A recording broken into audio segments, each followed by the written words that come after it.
Welcome back, everybody. I am Brian Lee Durfee, author of The Forgetting Moon and The Blackest Heart, both books published by Simon & Schuster's Saga Press. Today I'm going to be reviewing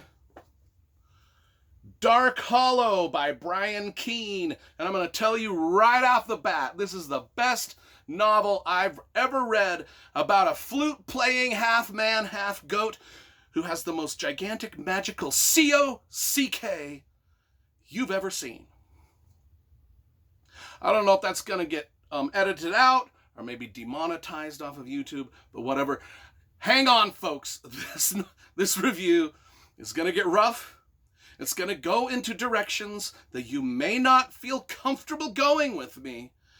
But every time I read a Brian Keene novel, and this is the second one I've read, it's been an adventure in clockwork, just grotesque fuckery from the get-go. And this is no different. I mean, you probably saw my review of Urban Gothic that I did earlier. Well, if you thought that review was weird, oh lordy, just wait.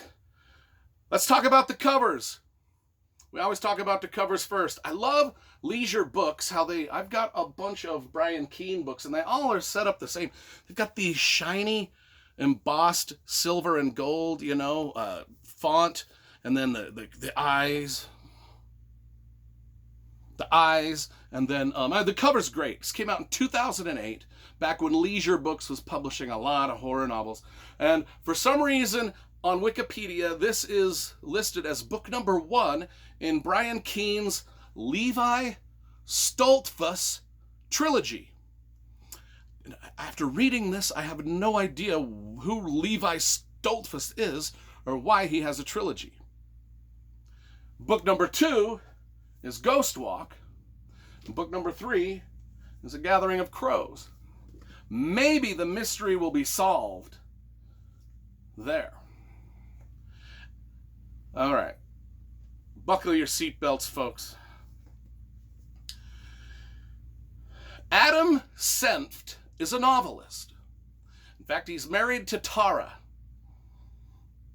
He quit his job to be a novelist. Things aren't just looking good. They're struggling. They're struggling. Not only that, they're trying to have a baby, but his wife keeps having a miscarriage. There's 3. We get the first 4 pages of this book are detailed descriptions and scientific minutia of every single step of a miscarriage. Everything you wanted to know about a miscarriage, it is right there.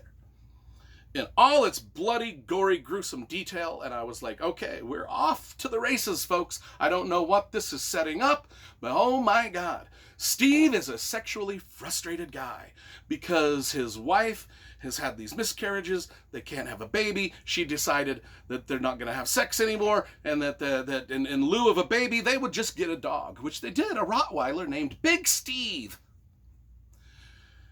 And so he takes his Rottweiler on a walk.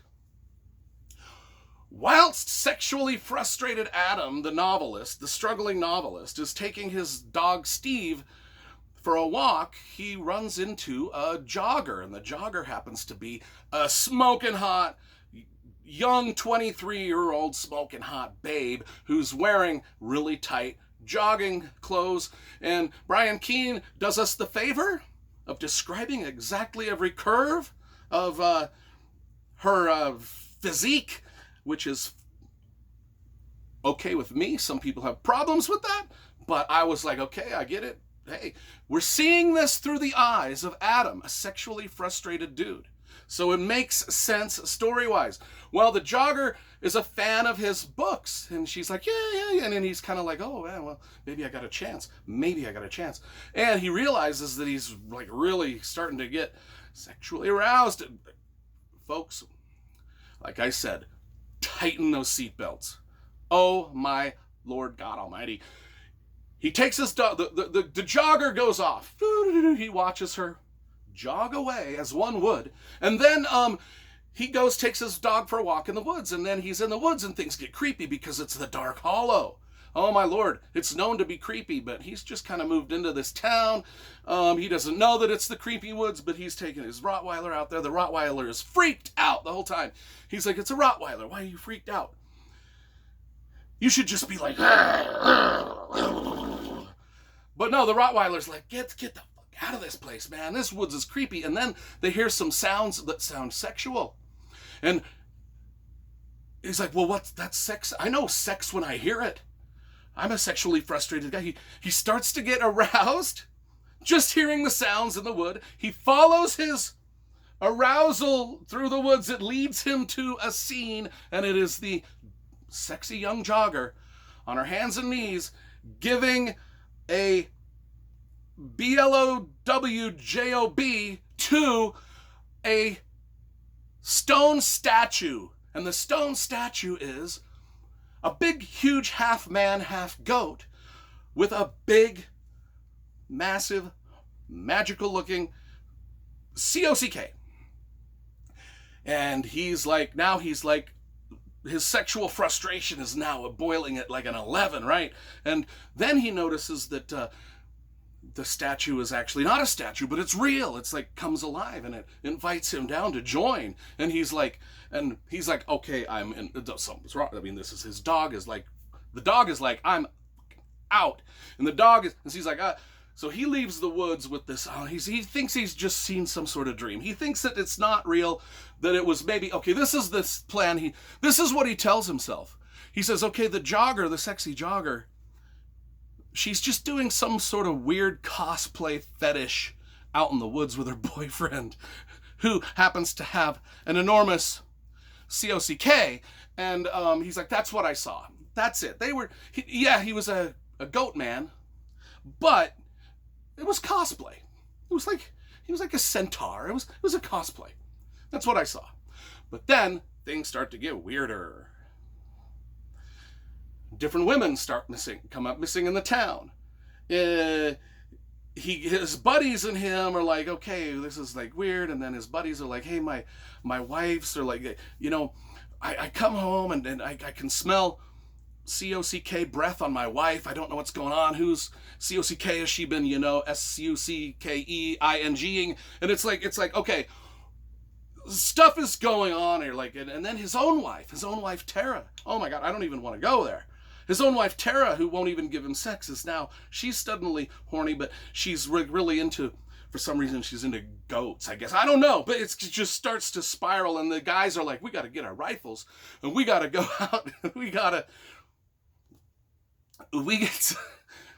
they look things up on the internet, and they find out that half men, half goat are called satyrs, and they play flutes. And there's a lot of flute music going on in the woods, like literal flute music. I mean, that wasn't a pun. I mean, literal flute music is coming out of the woods, and it's like the Pied Piper. It's drawing all the women from the town, including their wives, into the woods, and they all come back smelling of COCK breath, and it's just still getting. And I can't get into any more how weird it is, but you will learn in this book. You will learn more about Pan and the Pied Piper than you ever wanted to know. You're gonna be like, the men of the community take their rifles out because they don't want their wives to be seduced by the flute playing man goat. And then, but the flute playing man goat is also very seductive to men too, because every time they go into the woods and hear the flute and the sounds of sex, they get aroused, and they have to follow to where the man goat is, and they're also tempted to SUCK the man goat guy, and so it's gotta be. And then there's every once in a while they get into a fight with the man goat.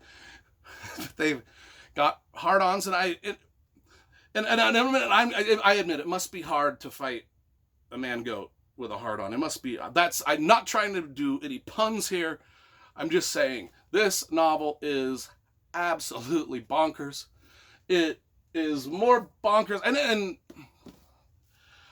I'll be straight honest with you. I only touched on the surface.